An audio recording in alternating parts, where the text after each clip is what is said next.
भारतीय संविधान।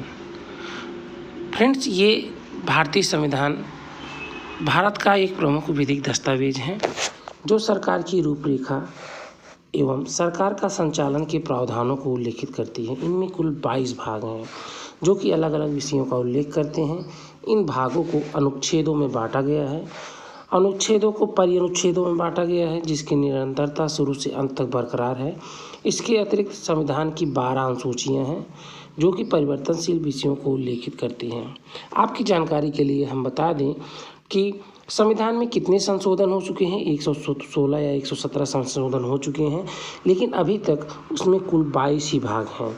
और संविधान की शुरुआत में 8 अनुसूचियाँ थी, लेकिन अब 12 अनुसूचियाँ हो गई हैं। फ्रेंड्स, हम और आपको बताना चाहते हैं कि भारतीय संविधान भारत का ही नहीं विश्व का सबसे बड़ा लिखित संविधान है। इस संविधान में ब्रिटिश शासन अधिनियम 1935 के 250 अनुच्छेदों तक वैसे ही वैसे एकदम लिख दिया गया है। इसके बाद से अनुच्छेदों में परिवर्तन किया गया है। और जानते हैं, भारतीय संविधान 2 वर्ष 11 माह और 18 दिन में बनकर तैयार हुई है। फ्रेंड्स, अब हम आगे देखते हैं कि पार्ट 1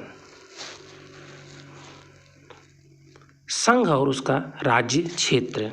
भारत पार्ट 1 है संविधान का, संघ और उसका राज्य क्षेत्र, यूनियन एंड द टेरिटरी। अनुच्छेद 1 आर्टिकल 1 संघ और उसका राज्य क्षेत्र। अनुच्छेद 2 नए राज्यों के प्रवेश या स्थापना। अनुच्छेद 2 का जो डिलीट हो गया है, जिसको वहाँ से निकाल दिया गया है मूल संविधान में से।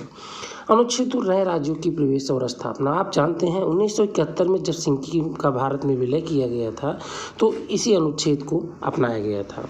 ठीक है। अनुच्छेद 3 नए राज्यों का निर्माण और वर्तमान राज्यों, क्षेत्रों और सीमाओं या नामों में परिवर्तन। आपको मालूम होगा कि सन 2000 में उत्तर प्रदेश से उत्तराखंड, बिहार से झारखंड और मध्य प्रदेश से छत्तीसगढ़ को अलग किया गया था।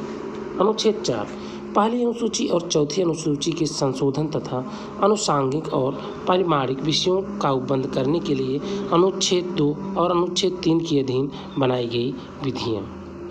आपको मालूम होगा, हम आपको बताते चलें कि जब भारत देश में किसी राज्य का या जब भारत से बेरुबारी बनाम यूनियन ऑफ इंडिया का नाम आपने सुना होगा, जब बांग्लादेश को कुछ क्षेत्र दिया गया था तो इसके ऊपर सुप्रीम कोर्ट में केस किया गया था। इसके तहत अनुच्छेद 2 और अनुच्छेद 3 के तहत विधियाँ बनाई गई थीं जिससे कि भारत अपने कुछ राज्य क्षेत्रों को बांग्लादेश को दे सके और कुछ उनसे वापस प्राप्त कर सके। ठीक है। और बेरुबारी जो था वो बांग्लादेश का ही एक हिस्सा था जहाँ पर भारतीय बसे हुए थे। चलो ठीक है। भाग 2 पार्ट 2 क्या है? नागरिकता। पार्ट 2 नागरिकता कहाँ से कहाँ तक है ये आप देख लीजिए। इसमें बताया गया है अनुच्छेद 5 से अनुच्छेद 11। अनुच्छेद 5 से अनुच्छेद 11। अनुच्छेद 5 क्या है? संविधान के प्रारंभ होने पर नागरिकता। अनुच्छेद 6 पाकिस्तान से भारत को प्रव्रजन करने वाले कुछ व्यक्तियों की नागरिकता के अधिकार। अनुच्छेद 7 पाकिस्तान को प्रव्रजन करने वाले कुछ व्यक्तियों की नागरिकता के अधिकार। अच्छा, प्रव्रजन का क्या मतलब होता है? एक स्थान से दूसरे स्थान को जाना, जैसे भारत से पाकिस्तान को जाना या पाकिस्तान से भारत को आना। ठीक है। इन लोगों की नागरिकता के अधिकार बताए गए हैं। अब इसके बाद अनुच्छेद 8 है। फ्रेंड्स, अनुच्छेद 8 में क्या बताया गया है?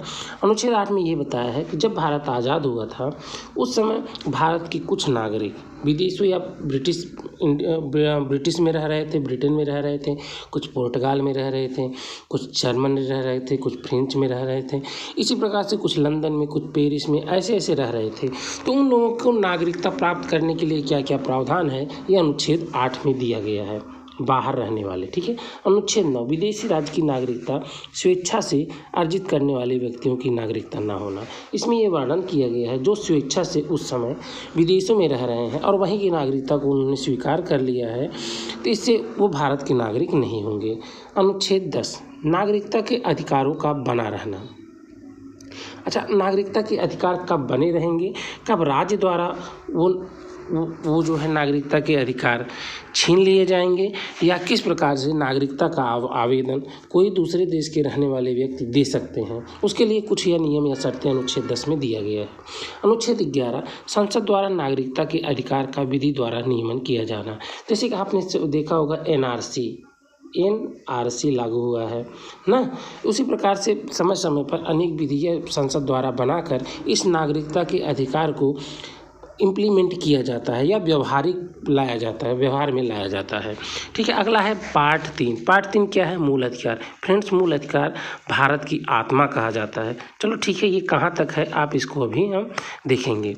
मूल अधिकार भारत की आत्मा कहा जाता है।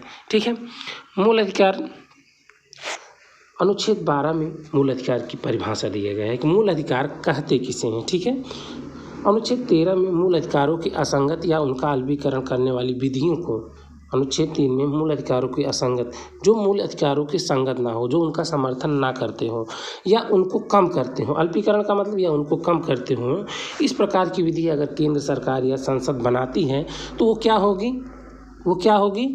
वो एकदम से वाइड होंगी। वाइड का मतलब उसका कोई महत्व नहीं होगा, नल एंड वाइड होगी, उसका कोई महत्व नहीं होगा। तो इस प्रकार से हम देखते हैं। तो पहला क्या है? समता का अधिकार, राइट टू इक्वलिटी। अनुच्छेद 14 विधि के समक्ष समता। इसमें ये कहा गया है कि विधि के समक्ष जितने भी नागरिक होंगे, चाहे जो हो, उनके ऊपर विधि का समान संरक्षण लागू होता है, बशर्ते कुछ लोगों को छोड़कर, जैसे राष्ट्रपति हुए, उपराष्ट्रपति हुए, राज्यपाल हुए, मुख्यमंत्री हुए, प्रधानमंत्री हुए, संसद के कोई सदस्य हुआ, इनको कुछ उन्मुक्तियाँ दी गई हैं। लेकिन अगर ये आपराधिक विधि में संलिप्त होते हैं या आईपीसी या इंडियन पैनल कोड के किसी भी धारा के खिलाफ जाते हैं तो उनके ऊपर ये उन्मुक्तियाँ लागू नहीं होती, उन पर वैसे ही केस चलेगा जैसे कि आम जनता के ऊपर चलती है। ये आप जान लीजिए। अनुच्छेद 15 धर्म, मूल वंश, जाति, लिंग या जन्म स्थान के आधार पर विभेद नहीं किया जाएगा। इनका कहने का मतलब है, अगर राज्य द्वारा किसी निधि पारित की गई है और 50% से ज़्यादा किसी काम में उसका यूज किया गया है तो वो सरकारी काम हो जाता है, और ऐसी दशाओं में, ऐसे स्थानों पर कोई प्रकार का विभेद या प्रतिषेध नहीं किया जाएगा।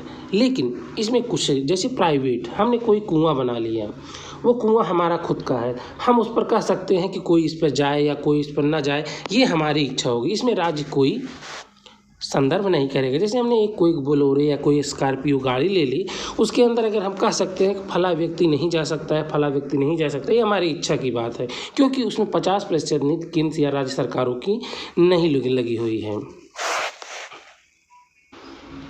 हेलो फ्रेंड्स, मूल अधिकार अनुच्छेद 12 से लेकर अनुच्छेद 35 तक है। ठीक है, मूल अधिकार कहाँ से है? 12 से लेकर 35 तक अनुच्छेद हैं। तो अनुच्छेद 16 क्या है? लोक नियोजन के विषय में अवसर की समता। लोक नियोजन, अगर कोई सरकारी नौकरी है तो उसमें अवसर की समता होगी, लेकिन इसमें 1, 2, 3, 4 करके दिया गया है, जिसमें ये कहा गया है कि अगर सरकार चाहे तो किसी एक वर्ग विशेष के लिए, उसके उत्थान के लिए कुछ अलग प्रावधान कर सकती है। उसके लिए विभिन्न प्रकार से एक्ट पारित किए गए हैं, जैसा आप जानते हैं। अनुच्छेद 17 अस्पृश्यता का अंत। अस्पृश्यता का मतलब छुआछूत का अंत, कोई छुआछूत का भेदभाव नहीं करेगा।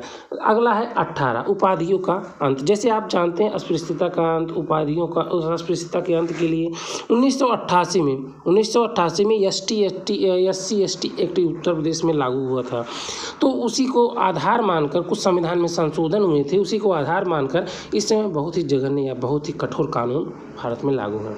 अगला है स्वतंत्रता का अधिकार, जिसको हम राइट टू फ्रीडम कहते हैं। ठीक है, राइट टू फ्रीडम में कितने हैं? राइट टू फ्रीडम में 19 से लेकर अनुच्छेद 22 तक हैं। ये चीज़ आप याद कीजिएगा।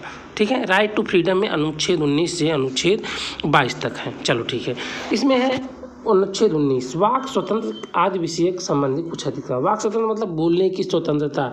इसमें कुछ अल्पीकरण के भी हैं, जैसे कि आप अपने स्वतंत्रता के द्वारा किसी की स्वतंत्रता को बाधित नहीं कर सकते हैं। जिसमें प्रेस की स्वतंत्रता है ना, कहीं घूमने जाने के लिए स्वतंत्रता है, अगर आप वहाँ जाएंगे तो आप वहाँ बस जाने की स्वतंत्रता हो, अगर वहाँ आप बस जाएंगे तो वहाँ पर आपको रोजी या रोजगार करने की अवसर की क्षमता का अधिकार होगा। मतलब सभी प्रकार के अधिकारों के लगभग अनुच्छेद 19 सबसे महत्वपूर्ण है। ठीक है, आप जानते हैं मूल अधिकारों को भारत की संविधान की आत्मा कहते हैं। कौन कहता है? ये भीमराव अंबेडकर जी संविधान सभा में भाषण देते हुए कहते हैं अगर हम मूल अधिकारों को छोड़ दें तो संविधान का कोई औचित्य ही नहीं बनता है। ठीक है, अनुच्छेद 20 अपराधों के दोष सिद्धि के संबंध में संरक्षण। अनुच्छेद 20 अपराधों के दोष सिद्धि के विषय में संरक्षण। इसका मतलब ये है कि कोई भी अधिकारी स्वयं का गवाह नहीं बन सकता है। ठीक है, कोई भी अधिकारी स्वयं के विरुद्ध गवाही नहीं दे सकता है। ठीक है, अनुच्छेद 21 प्राण और दैहिक स्वतंत्रता का संरक्षण।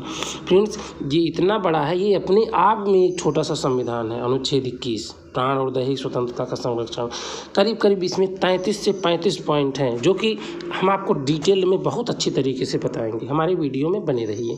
अनुच्छेद 22 कुछ दशाओं में गिरफ्तारी और निरोध से संरक्षण।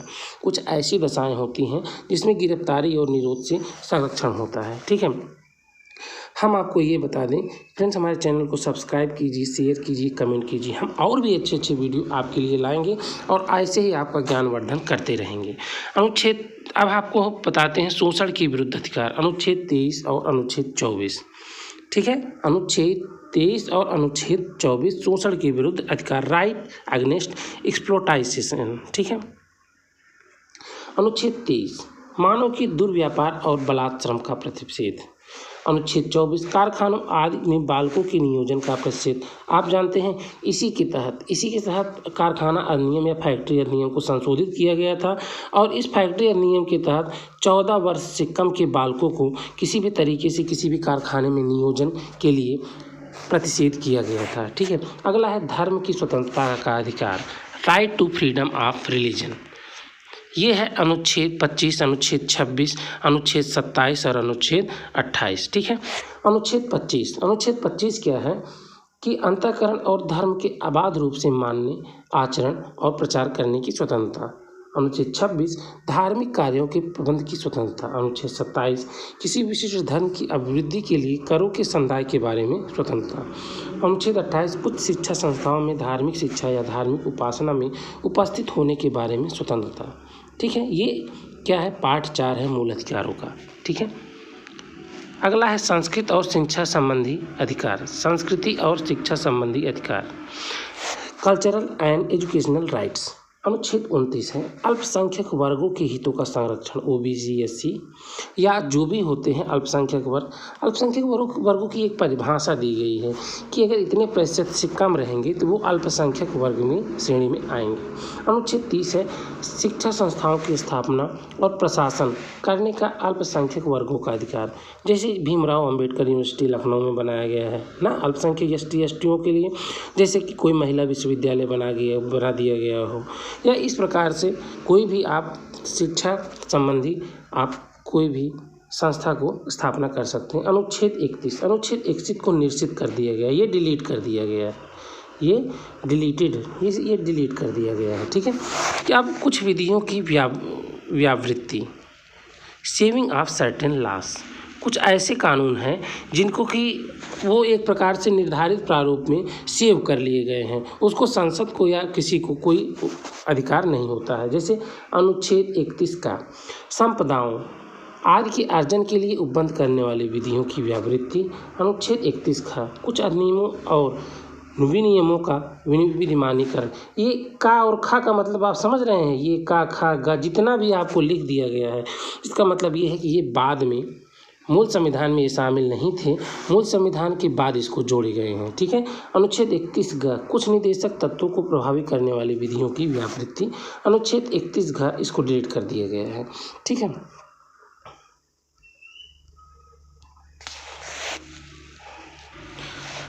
अच्छा फ्रेंड्स, ये बता दीजिए जैसे कि हमने आपको कोई अधिकार दे दिया है, ठीक है, वो अधिकार तभी तक आपके पास रहेगा जब तक उस अधिकारों के बारे में आपके पास कोई उपचार ना हो। ठीक है, अब मैंने आपको अधिकार दे दिया, अगर आपको उस अधिकार को प्राप्त करने का कोई भी अधिकार नहीं होगा तो अधिकार किस बात का? इसके लिए भीमराव अंबेडकर व अन्य, हम भीमराव अंबेडकर का नाम इसलिए बार बार लेते हैं क्योंकि एक प्रकार से इनका जो भी प्रारूप इन्होंने तैयार किया उस प्रकार प्रारूप से संविधान बहुत अच्छी तरीके से तैयार हुआ। ठीक है, उसमें उन्होंने कहा कि अधिकार, मूल अधिकार तो प्रदान कर दिए गए हैं, लेकिन ये किसके ऊपर लागू होते हैं? ये लागू होते हैं सरकार के ऊपर। ये सरकार के विरुद्ध है। किसके विरुद्ध है?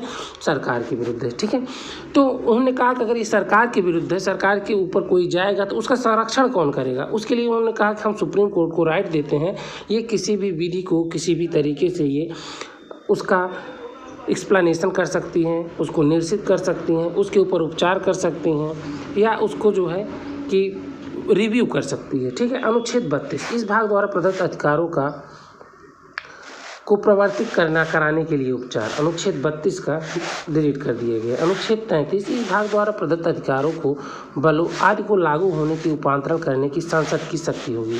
अनुच्छेद 34 है किसी क्षेत्र में, आपको बता दें ये सुप्रीम कोर्ट कराने का उपचार कहाँ आता है? अनुच्छेद 32 के अंतर्गत। ठीक है, अनुच्छेद 34 जब किसी क्षेत्र में सेना की विधि लागू है तब इस भाग द्वारा प्रदत्त अधिकारों पर कौन कौन से निर्बंधन लागू होंगे। ठीक है, इसी प्रकार से अनुच्छेद 35 है इस अधिकार के उपबंधों को प्रभावित करने के लिए विधान। फ्रेंड्स, ये हमारा पार्ट 1 है संविधान का। हम धीरे धीरे पार्ट 1 जितने भी 22 भाग हैं हम सब इसमें लाएंगे। फ्रेंड्स, हमारे चैनल को सब्सक्राइब कीजिए, शेयर कीजिए और कमेंट कीजिए। इसी के साथ हम बोलते हैं धन्यवाद।